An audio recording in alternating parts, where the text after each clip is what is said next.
Bon, le miel magique, c'est du miel naturel. C'est du miel naturel euh, que nous on prend. On met des produits naturels aussi dedans. Ça, c'est le miel naturel. C'est avec ça on fait le produit. Voilà. Ça, c'est le miel naturel. Mais après, je le transforme en miel magique. Voilà. Mais c'est. On remplit le truc, la bouteille, et maintenant on le vend. Non, elle ne peut pas parce il va sentir quelque chose qu'il n'a jamais senti toute sa vie. Je dis, si la femme utilise ces médicaments et que l'homme la touche, il va sentir quelque chose qu'il n'a jamais senti depuis qu'il est né. Là, il ne peut pas laisser cette dernière. C'est ça? Il va sentir un plaisir intense. Voilà, et ça va renforcer son foyer. Ouais, le miel magique à toutes les femmes. Parce que tu sais, souvent dans le couple, il arrive souvent un moment où chacun est un peu de son côté, quoi. Mais le miel, ça réunit, ça fait que le couple se soude. Voilà. Et ça soigne en même temps la femme. Hein. Ouais. Bon, le miel magique, on l'introduit avant les contacts.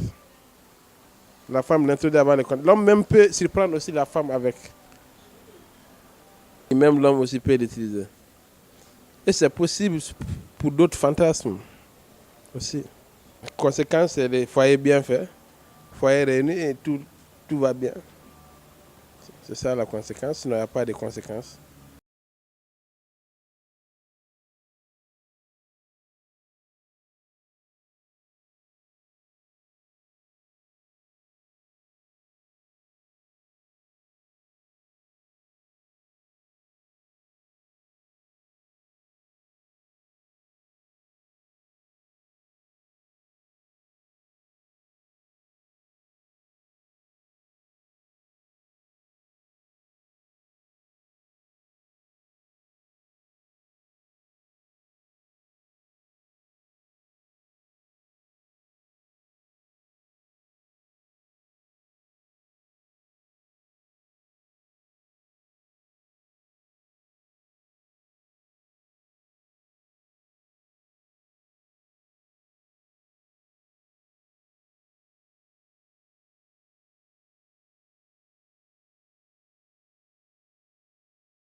L'hémorroïde interne externe, il y en a plein ici au Sénégal.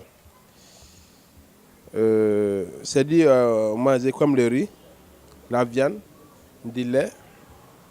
Voilà. Souvent, ça ressemble à la colopathie. Voilà. L'hémorroïde, c'est quand tu manges et que tu n'arrives pas à digérer. Après, tu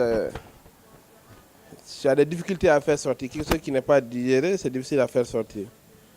En voulant forçant, souvent, c'est ça qui amène des petits boutons autour de l'anus. Sa bouche, ça de l'anus, ça amène des petits boutons. Vous voyez.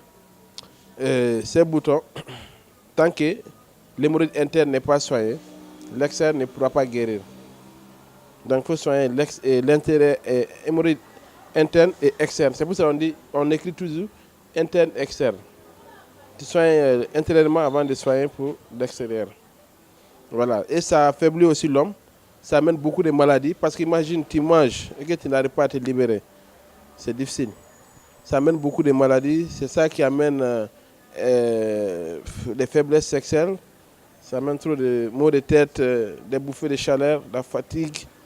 Hein? Tout ça. Voilà. Je soigne l'hémorroïde interne et externe. Comme de l'eau à boire pour moi.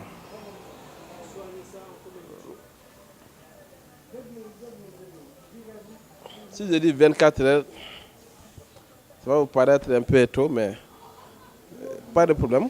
Je peux le soigner à 48 heures. Sinon, normalement, 24 heures, la personne doit sentir.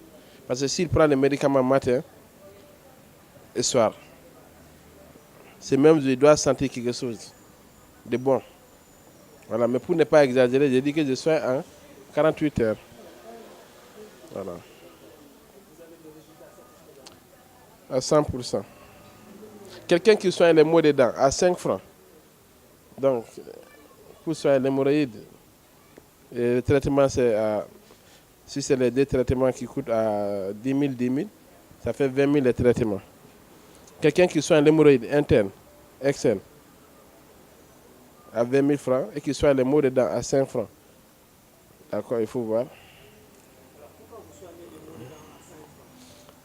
Bon, ça, c'est une tradition. C'est-à-dire, je suis né, j'ai trouvé ça chez moi. Donc, je n'ai pas laissé, j'ai suivi aussi. Voilà, c'est symbolique. C'est quelqu'un peut se tordre de douleur tout de suite. S'il vient ici, moi, je le soigne avec mot dedans, 5 francs CFA. Je pouvais faire à 100 000, à 20 000, mais c'est 5 francs. Voilà. Voilà, de mon grand-père. Ouais. Bon, mon grand-père, c'était un ancien combattant.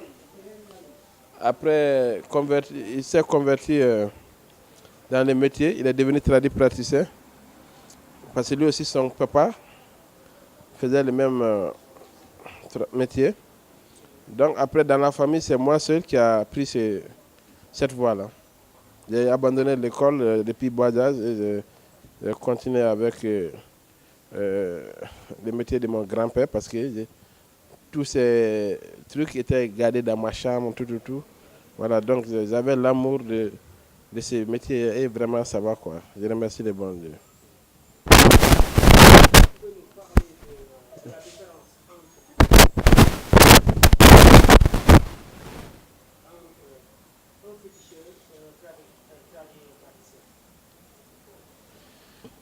Bon, la différence entre un féticheur et un tradipraticien, c'est quoi? Les tradipraticiens, ils croient en Dieu.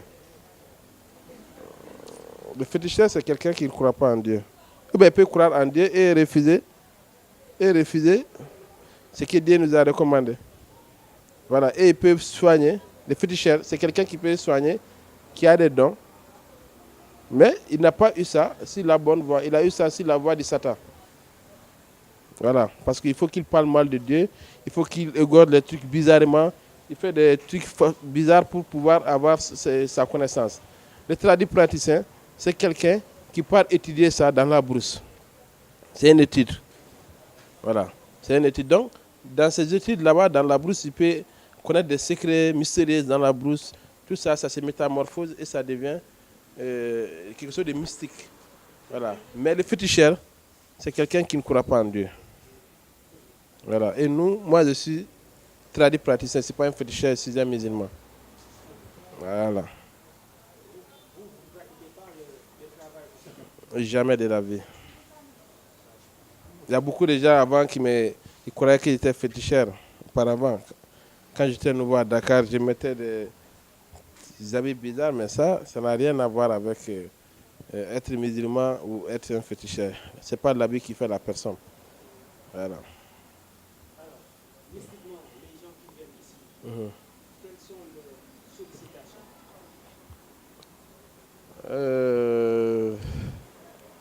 Mystiquement, il y en a plein qui viennent ici.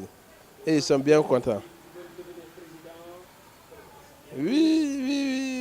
Oui. C'est-à-dire, il y a tout. Il y a des gens, il y a des gens qui veulent devenir des footballeurs internationaux. Il y a des gens qui veulent que leur mari soit eux seulement. Il y a des gens qui ne veulent pas que leur mari prenne une autre femme. Il y a des gens qui veulent être riches. Il y a des gens qui veulent faire du mal à une autre personne. Je ne fais jamais ça. Ça, je te dis ça. Je ne fais jamais ça dans ma vie. Pour faire mal à quelqu'un, je ne ferai jamais. Si je dois le faire, que Dieu prenne tout mon pouvoir et puis voilà, c'est fini. Voilà, c'est ça. Comment vous faites avec les femmes qui veulent que leur mari ne prenne pas une deuxième femme? Vous les aidez? Bon, ça dépend. Ça dépend. Nous, on ne travaille pas au hasard. Quand tu viens sur les bonnes intentions, on verra. Si c'est mauvais, on te dira que bon, ça, il faut vraiment, on n'a pas de solution pour ça. Mais si c'est une bonne intention, on va faire quelque chose pour toi. Parce que souvent, ça peut trouver que c'est l'autre femme qui doit rentrer qui fait du mal pour avoir une place. Là, nous, on peut intervenir. Mais si la femme n'est pas comme la première, si elle veut rentrer, elle va rentrer. C'est l'islam qui a dit à l'homme qui peut prendre jusqu'à 4 femmes. Voilà. C'est ça, quoi. Parlez-nous un peu de vos relations avec les lutteurs. Bon, mes relations avec les lutteurs. Quel lutteur vous connaissez? Je connais Boy Niang. Je connais aussi Yaoudia, même si c'est pas. Voilà. Je connais Yaoudia. Je connais Ama Baldé, de passage. Pas beaucoup de relations. Voilà. Voilà. Je connais beaucoup de lutteurs, mais bon, comme je ne suis pas. Oui, oui, il y a d'autres, mais c'est privé. Ça, je ne dirais jamais ça. Confidentiel. C'est pas fait d'argent. Pour aider quelqu'un, souvent, c'est pas l'argent. C'est d'abord la façon dont la personne se comporte, ou bien ce que la personne veut. L'argent, c'est notre dernier souci d'abord. Je peux aider quelqu'un par rapport à son courage, par rapport à ce que j'ai vu à la personne. Peut-être je peux voir qu'il est courageux, il n'arrive pas à s'en sortir seul, il a besoin qu'on lui pousse. Ça, je peux aider, je peux intervenir. Mais si c'est l'argent qu'on met devant pour venir, si c'est ça, personne n'allait perdre, c'est dans l'arène. Hein. Voilà.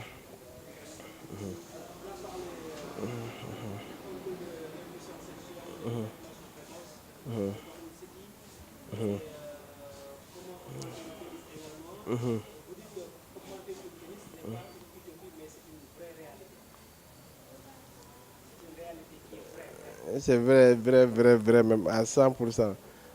Chaque jour, je peux faire au moins, je peux vendre au moins 30